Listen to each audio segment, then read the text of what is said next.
Assalamualaikum warahmatullahi wabarakatuh. Waalaikumsalam warahmatullahi wabarakatuh. Bagaimana kabarnya Ananda semuanya? Alhamdulillah luar biasa, Allahu Akbar. Alhamdulillah semuanya sehat-sehat ya. Ya Bu. Baiklah, sebelum kita memulai pembelajaran, alangkah baiknya kita berdoa terlebih dahulu. Silahkan ketua kelas untuk memimpin doanya. Baiklah, sebelum kita memulai pelajaran pada hari ini, alangkah baiknya kita berdoa. Berdoa mulai. Berdoa selesai. Baik, sekarang Ibu akan mengecek kehadiran Ananda semua.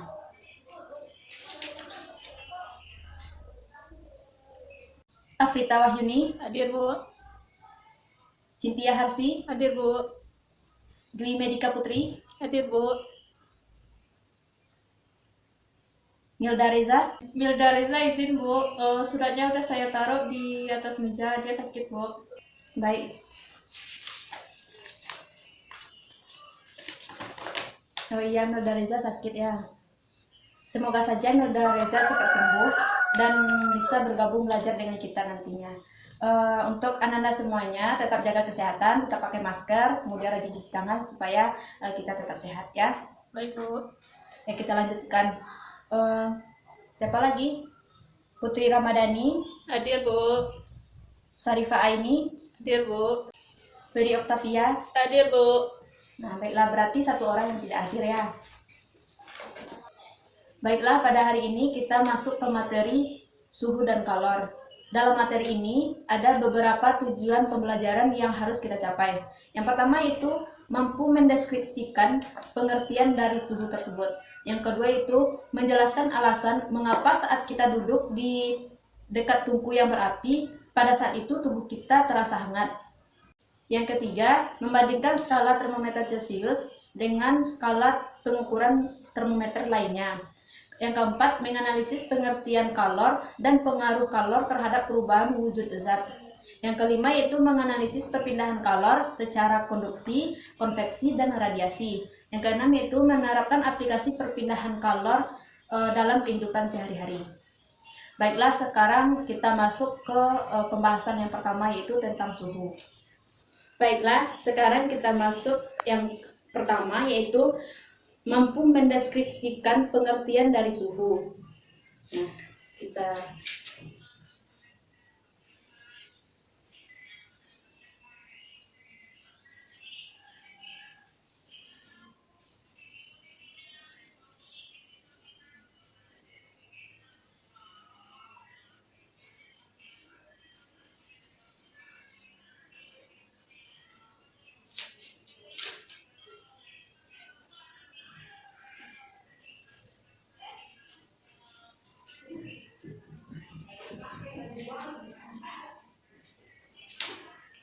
Nah, yang pertama yaitu kita masuk ke pengertian suhu.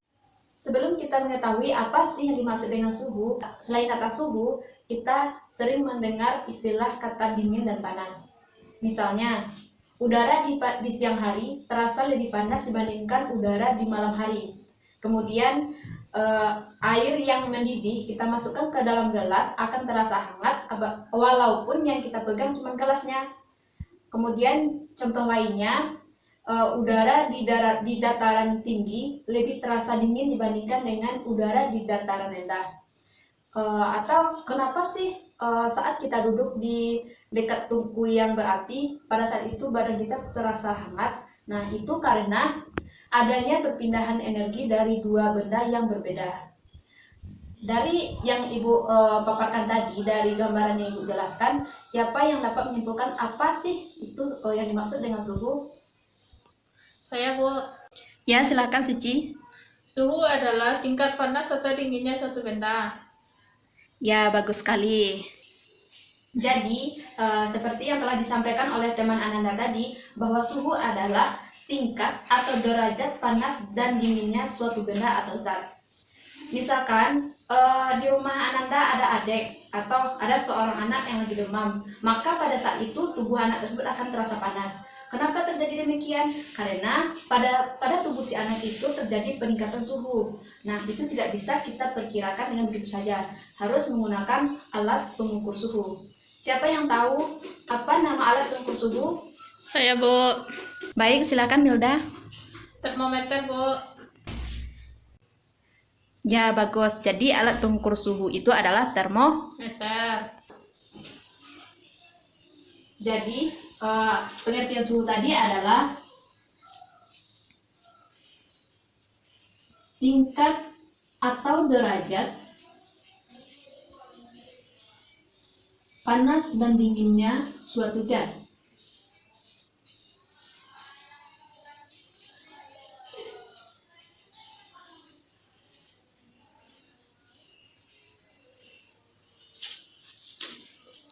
Nah, betul sekali yang disebut teman Ananda tadi, bahwa alat untuk pengukur suhu itu adalah termometer. Nah, pada termometer tersebut terdapat beberapa satuan suhu. Ada Celcius, Reaumur, Fahrenheit, dan ada Kelvin. Pada satuan internasional, satuan suhu itu adalah Kelvin. Bu, kenapa sih nggak Celcius aja, Bu? Kenapa nggak Reaumur? Kenapa nggak Fahrenheit? Kenapa harus Kelvin, Bu? Pasti itu akan muncul pertanyaan dari Ananda kan. Jadi gini, kenapa satuan suhu itu Kelvin? Karena pada pelajaran sebelumnya atau di jenjang pendidikan sebelumnya kita sudah mempelajari bahwa dalam satuan internasional itu sudah ditetapkan bahwa satuan suhu itu adalah Kelvin. Nah, itu kenapa pada suhu satuannya Kelvin. Nah, pada satuan tersebut memiliki titik beku dan titik didih yang berbeda-beda. Sekarang dapat Ananda perhatikan ke depan.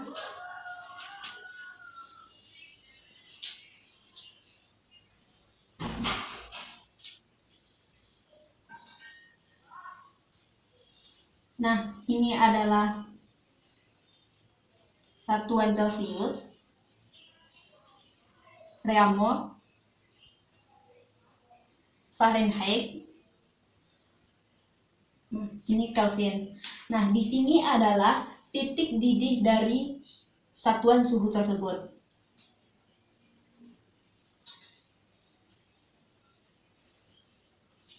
Nah, di sini adalah titik bekunya.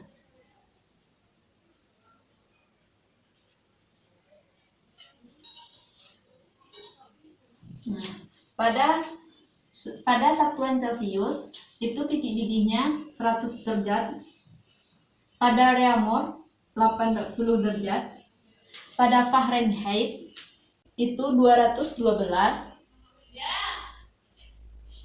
pada Kelvin itu 373 derajat. Nah, sekarang untuk titik bekunya. Pada suhu Celcius itu 0 derajat, pada Reaumur itu 0 derajat, pada Fahrenheit itu 32 derajat, pada Kelvin itu 273 derajat.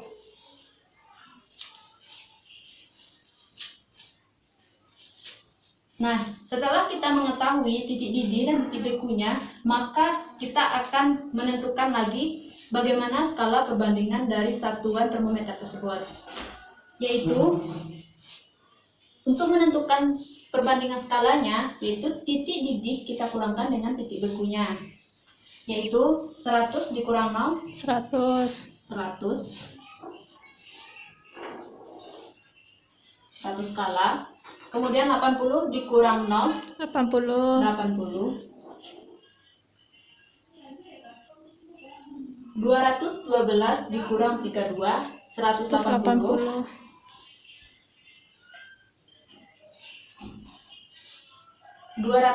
373 dikurang 273, 100. 100. Nah, sekarang kita sudah mendapatkan skala dari masing-masing satuan termometer tersebut. Bagaimana cara kita membandingkannya? Yaitu sama-sama kita bagi 20. Ini dibagi 20, dibagi 20, dibagi 20, dibagi 20. 100 dibagi 20, 5. 5. 80 dibagi 20, 4. 4. 180 dibagi 20, 9. 9. 100 dibagi 20, 5. 5. Nah, jadi karena ini perbandingan, jangan lupa tandanya. Nah, Jadi untuk Celcius perbandingannya itu 5. Skala perbandingannya itu ada 5, Reaumur 4, Fahrenheit 9, Kelvin 5. Baiklah, sampai sini apakah Ananda sudah paham? Sudah, Bu.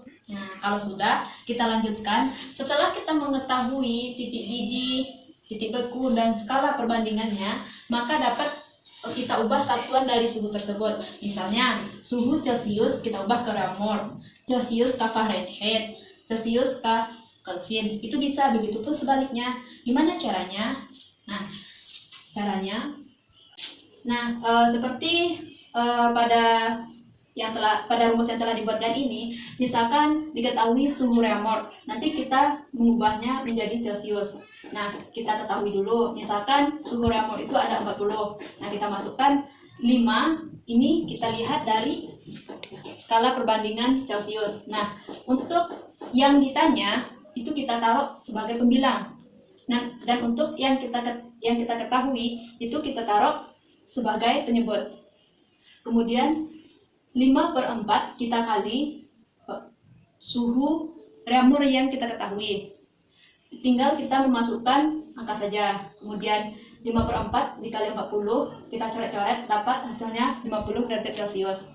Kemudian untuk yang diketahui pada satuan Fahrenheit, kita ubah dalam bentuk suhu dengan satuan Celcius, yaitu dengan perbandingan 5/9 dikali suhu F yang diketahui atau suhu Fahrenheit yang kita ketahui dikurang 32 derajat Celcius. Kemudian kita tutup kurung derajat Celcius. Nah, tinggal kita masukkan angka lagi. Kemudian dapat nilainya sudah dalam bentuk satuan Celcius.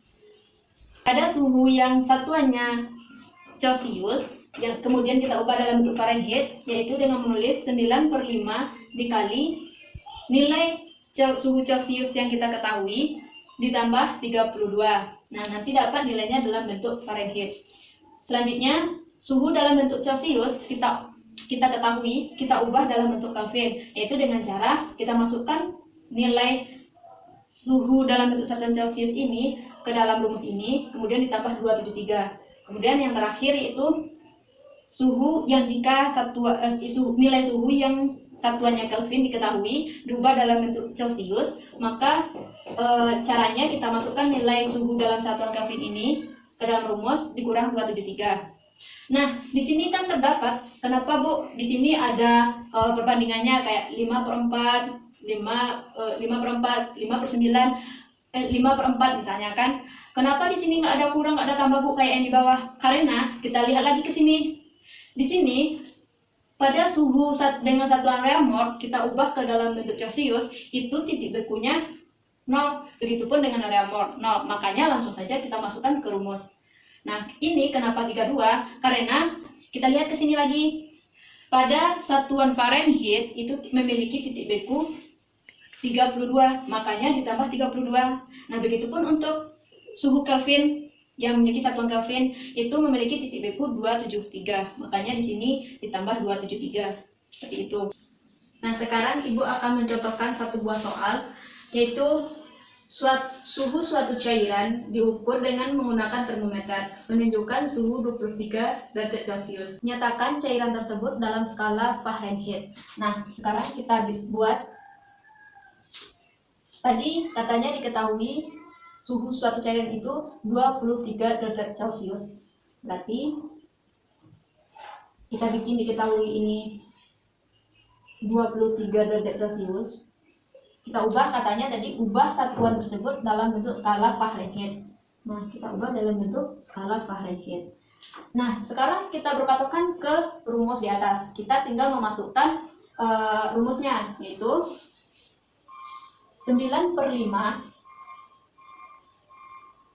Nah, dikali suhu C. Nah, suhu C ini adalah suhu yang diketahui. Jadi, suhu yang diketahuinya adalah 23 derajat Celcius. 23 ditambah 32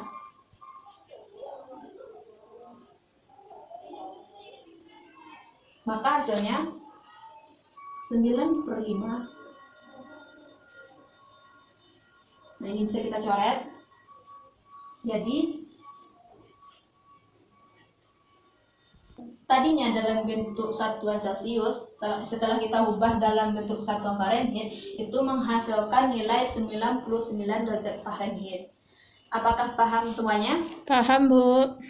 Baik, kalau semuanya sudah paham, Ibu akan memberikan soal latihan kepada Ananda. Apakah Ananda benar-benar paham atau cuma sekedar paham saja? Nah, soalnya Ibu tulis, silahkan Ananda buat di kertas lembar. Nanti Ibu kasih waktu sekitar 10 menit.